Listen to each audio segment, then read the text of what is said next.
పడ్డ ఓట్లు అవి మెజారిటీ ఎంత అంటే 23,921 23,921 ఓట్స్ లీడ్లో ఉన్నాడు 9th రౌండ్ కంప్లీట్ అయ్యే నాటికి. సో ఇంకొక 10th రౌండ్ కూడా ఉంది, అంటే ఆల్మోస్ట్ 25,000 క్రాస్ అయినట్టుగానే మనకు అర్థమవుతున్నది. అటు ఇటుగా మాగంటి సునీత గోపినాథ్కి 2 లక్షల ఓట్లలో ఆమెకు పోలైన ఓట్లు 67,506 ఓట్లు పోలైనాయి. ఆమె 23,921 ఓట్ల వెనుకంజలో ఉంది. ఇక లంకల దీపక్ రెడ్డి విషయానికి, బీజేపీ విషయానికి వస్తే ఆయనకి 16,348 ఓట్లు పడ్డాయి. సో లాస్ట్ ఇయర్ 2023లో వాళ్ళకి 26,000 ఓట్లు పడ్డాయి 2023 అసెంబ్లీ ఎలక్షన్స్ అప్పుడు. సో అంతకంటే చాలా దారుణంగా వాళ్ళ పెర్ఫార్మెన్స్ ఉంది. చాలా ఘోరంగా దెబ్బతిన్నారు వాళ్ళు. 2023 పరిస్థితి పార్లమెంట్లో అయితే 60,000 ఓట్లు పడ్డాయి జూబ్లీ హిల్స్లో. సో సరే అది ఎంపీ ఎలక్షన్స్ మోదీ వేవ్ ఇవన్నీ అనుకున్నా మరి దాంట్లో సగం కూడా వాళ్ళు ఎఫెక్ట్ చూపించలేకపోయారు. కారణం ఏంటంటే రకరకాల రీజన్స్ ఉన్నాయి. సో నవీన్ యాదవ్ అయితే 9th రౌండ్ కంప్లీట్ అయ్యే నాటికి 23,921 ఓట్స్ లీడ్లో ఉన్నాడు. ఎలక్షన్ అంతా అయిపోయింది, ఆల్మోస్ట్ 25,000 క్రాస్ అయినట్టుగా కనబడుతున్నది. నా ముందు రాజయ్య యాదవ్ గారు చర్చలో పాల్గొంటున్నారు. నమస్తే రాజయ్య యాదవ్ గారు, తెలంగాణ ఉద్యమకారులు. ఇంతకుముందు కేటీఆర్ మాట్లాడుతున్నారు, మేము చాలా చేసినాం, చాలా ప్రచారం చేసినాం, చాలా కష్టపడ్డాం, ప్రజల సమస్యల్ని మాత్రమే మేము ఫోకస్ చేసినాం అని అన్నారు. సో నిజంగానే ఆ దిశగానే బీఆర్ఎస్ ప్రచారం సాగినట్టుగా మీకు అనిపించిందా? ఒకటేనే కేసీఆర్ రాకపోవడం,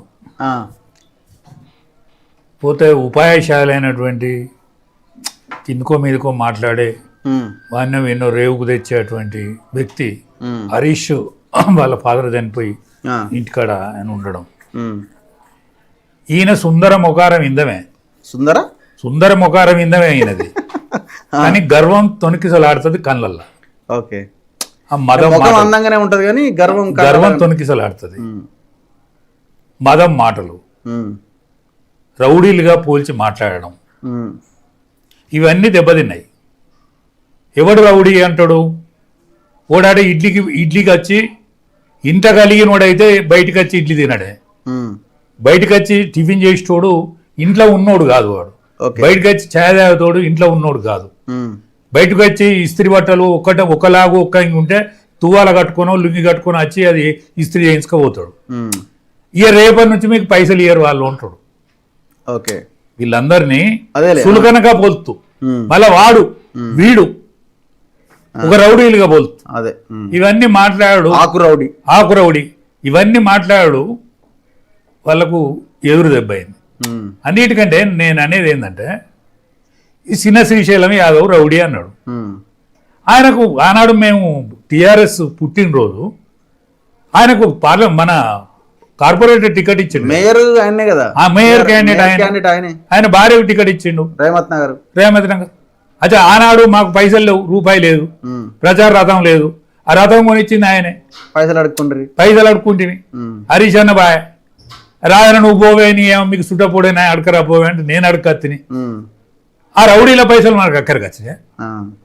అచ్చా మీ చెల్లె వెళ్ళినప్పుడు నేను చెప్తలేను పైసలు లేవని, మీ చెల్లె చెప్పింది పైసలు లేవు మా దగ్గర, మా నాన్న దగ్గర పెళ్లికి పైసలు లేవు అన్నాడు. మరి ఇందరినీ వసూలు చేసినప్పుడు శ్రీశైలం అన్న నువ్వు ఇడిచిపెడతాడా?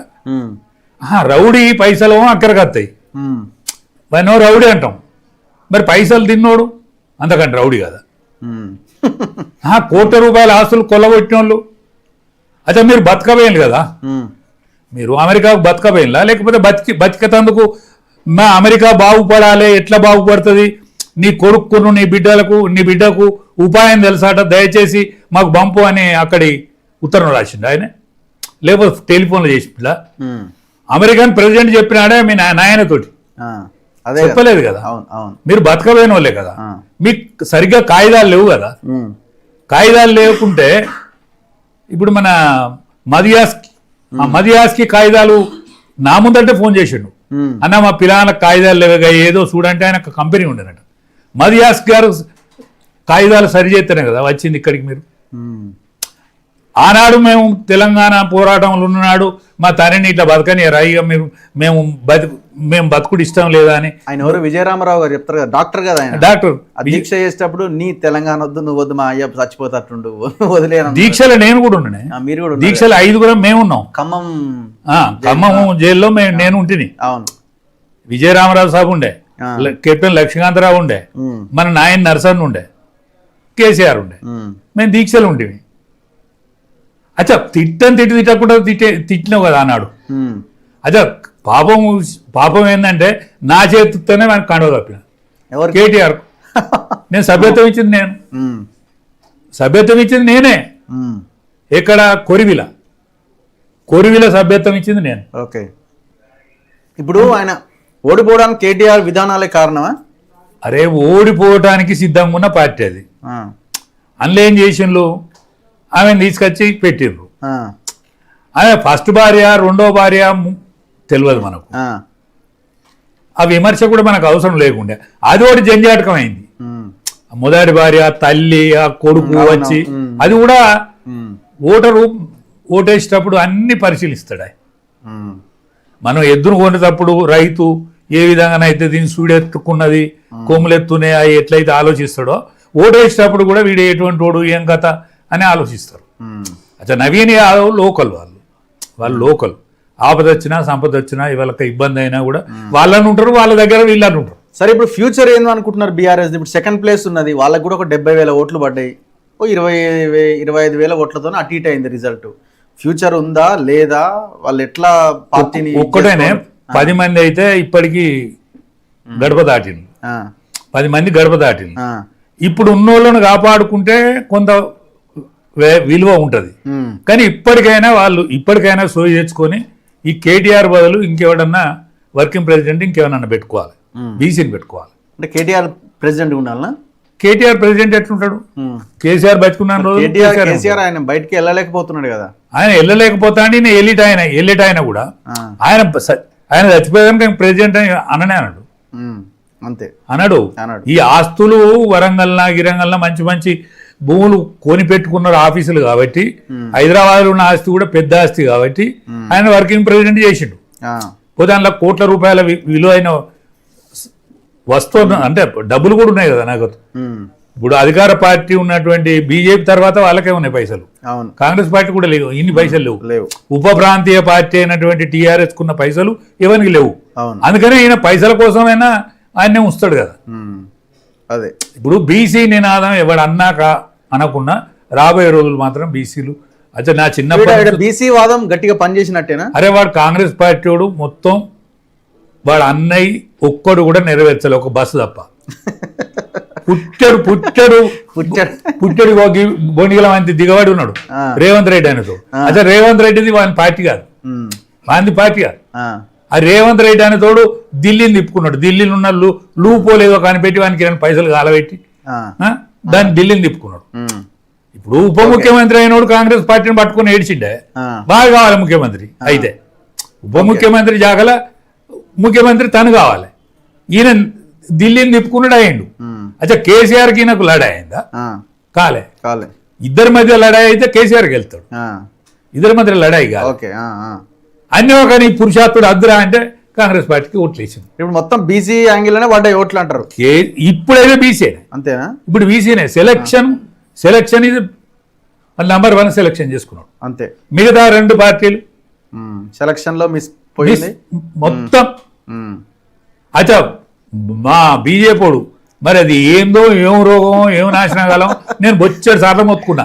ఆ దత్తాత్రేయ బిడ్డను పెట్టుండేది, దత్తాత్రేయ బిడ్డను పెట్టుకుంటే గౌరవప్రదమైన ఇవాళ ఓడినా గెలిచినా కూడా సెకండ్ లీడ్లు ఉండు. మీ ఈటలకు ఫోన్ చేసి అంటుండు అది ఏం కాదు గట్లే ఉంటది రిజల్ట్ ఊహించిందే అంటాడు.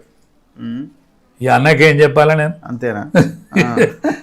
ఊహించిన రిజల్టే, కానీ సెకండ్ లీడ్లు ఉంటే ప్రజలు మన ముఖాన చూస్తురు కదా. అదే కదా, ప్రజలు మన ముఖాన చూస్తురు కదా. ఇప్పుడు టీఆర్ఎస్ పార్టీ సెకండ్ లీడ్ లో వాడు ఉంటే వాని ముఖాన చూస్తారు కదా, కాసేపు చూస్తారు కదా. వాని అడుగు ఎటు పడుతుంది, వాని అడుగు రేపు వాళ్ళ ఇప్పుడు వాళ్ళ పార్టీలో ఉన్న ఎమ్మెల్యేలకు మాత్రం పాత ఇనుప సామాను కూడా అమ్మిన కూడా అమ్ముడు ఓరు. ఓకే, ఆ పాత ఇనుప సామాను ఎటు దొరుకుతుందో తెలియదు. పాత ఇనుప సామానం కాంగ్రెస్ ముఖాన వచ్చింది అనుకో, ఇదివరకే ఇది మునిగి ఉంటుంది కాంగ్రెస్. ఈ సీటు గెలిచినంత మాత్రాన కాదు. భారతదేశంలో ఎట్లున్నది వాళ్ళ రిజల్ట్ మీకు తెలియదు. బీహార్ లో అంత ఆగమాగమే ఉన్నది, కాంగ్రెస్ అయితే 4-5 ఉంది, ఘోరంగా ఉంది పరిస్థితి. అంటే కాంగ్రెస్ పార్టీకి ఇంకా చరిస్మా పెరిగి ఇంకా మంచానికి పిల్లలు కట్టదు. ఇది ఒక సీటుకి వెళ్తే గెలవచ్చు ఈడ, కానీ మిగతా అన్ని వ్యవహారం అవుతుందా? ఇక ముందడ పడుతుందా? ఇప్పుడు రాష్ట్రంలో పరిస్థితి ఏందని మీ అంచనా ఫ్యూచర్ లో? అన్న ఫ్యూచర్లో ఎవడైనా బీసీ ముఖ్యమంత్రి అవుతాడు, అంతేనా? బీసీ ముఖ్యమంత్రి అవుతాడు. ఇదివరకు నినాదం ఉండేది, మాకు మేమే అనుకునేది మా ఆయనకి ఎవరు గాలిపోకపోయేది. ఓకే, నా వయసు నాటి నుంచి చూస్తానండి, నేను రెంగుల ఇంటికల కాంచెలు చూస్తాను, ఒక్క ఇంటికి లేకుండా అయింది.